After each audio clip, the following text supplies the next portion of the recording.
உங்கள் உடலுக்கு வருகின்ற எந்த குறைபாடையும் மிக சரியாக முழுமையாக நிவர்த்தி பண்ணக்கூடியது கரிகாய்கள். அது என்ன கரிகாயின்னு தெரியல, எப்படி சாப்பிட்றதுன்னு தெரியல. ஒரு தகவலுக்காக சொல்றேன். ஒருத்தர் அசைவத்தை 65 போட்டு வறுத்து சாப்பிட்டா, நான் நீ மட்டும் சாப்பிட்றது, நானும் சாப்பிடுவேன். நான் கோபி 65 சாப்பிட்றேன்.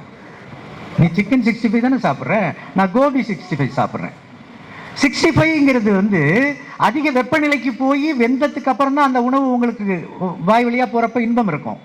வெந்த உணவு அதிகபட்சமாக குறைந்தது 80, 85, 100, 102, 115 டிகிரி ஃபாரன்ஹீட்டுக்கு மேல வெந்துருச்சுன்னா, இப்ப எண்ணெயில போட்டு பொரிக்கிறதுலாம் 115க்கு மேல போயிடும். அது இயற்கை காய்கறியாக இருந்தாலும் கூட உங்களுக்கு பலன் கிடையாது நண்பர்களே. அதனாலதான் நான் சொல்றேன், காய்கறியை தெரிஞ்சுக்கவும் இல்லை, காய்கறியை எப்படி சாப்பிடுறதுன்னு நமக்கு புரியலங்கிறது மிக முக்கியம். சரி, காய்கறிகளை ஒரு ஆய்வு பண்றாங்க. நிறைய டேட்டா இருந்தாலும் நீங்க ஈஸியா புரிஞ்சுக்கணுங்கிறதுக்கு நிறைய பேர் நிறைய கருத்து வச்சிருக்காங்க. அவங்க எல்லாருமே நீங்க தயவு செஞ்சு கேளுங்க.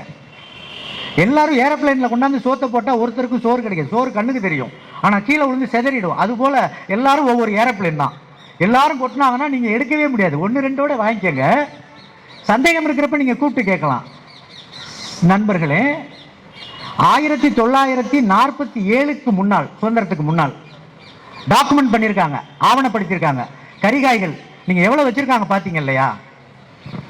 இவ்வளவு கரிகாய்கள்ல இருந்த ஊட்டக்கிடங்கை, ஊட்டச்சத்து, விட்டமின்ஸ், மினரல்ஸ், அதுல இருக்கக்கூடிய ஏகப்பட்ட விஷயங்கள், மருந்தான அவ்வளவு விஷயமும் இன்னைக்கு நிலைமையோட கம்பேர் பண்ணி டேட்டா கொடுத்திருக்காங்க. என்ன டேட்டானா, விட்டமின்ஸ், மினரல்ஸ், அதாவது தாது உப்புக்களும் ஊட்டச்சத்தும், விட்டமின்ஸ் அண்ட் மினரல்ஸ் நீங்கள் வாங்குகின்ற காய்கறிகளில் சற்றேறக்குறைய 57% குறைந்து இருக்கிறதாக டேட்டா. 57%. அதே கத்திரிக்காய் தான், அதே தேங்காய், மாங்காய் எல்லாம் இருக்கு. ஆனா ஊட்டச்சத்து இல்லை. ஃபில்லிங் மெட்டீரியல் மாதிரி வயிற்ற போய் நிரப்புது. துளசியை தின்னுகிட்டே இருக்கும், சளி விடமாட்டேங்குதுல. அது போல நம்ம எழுதி வச்சுக்கிட்டு ஒரே ஒரு சடங்கு சம்பிரதாயமா செய்யறோம்.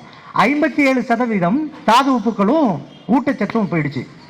22% சுண்ணாம்பு சத்து.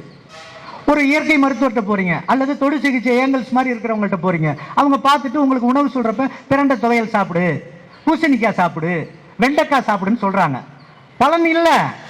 ஏன் பலன் இல்லைன்னா, இந்த வேதியியல் சார்ந்தது, மரபணு மாற்றப்பட்ட விதைகள்ல வரக்கூடிய கரிகாய்கள் பார்ப்பதற்கு கரிகாய்களை போல தெரியும்.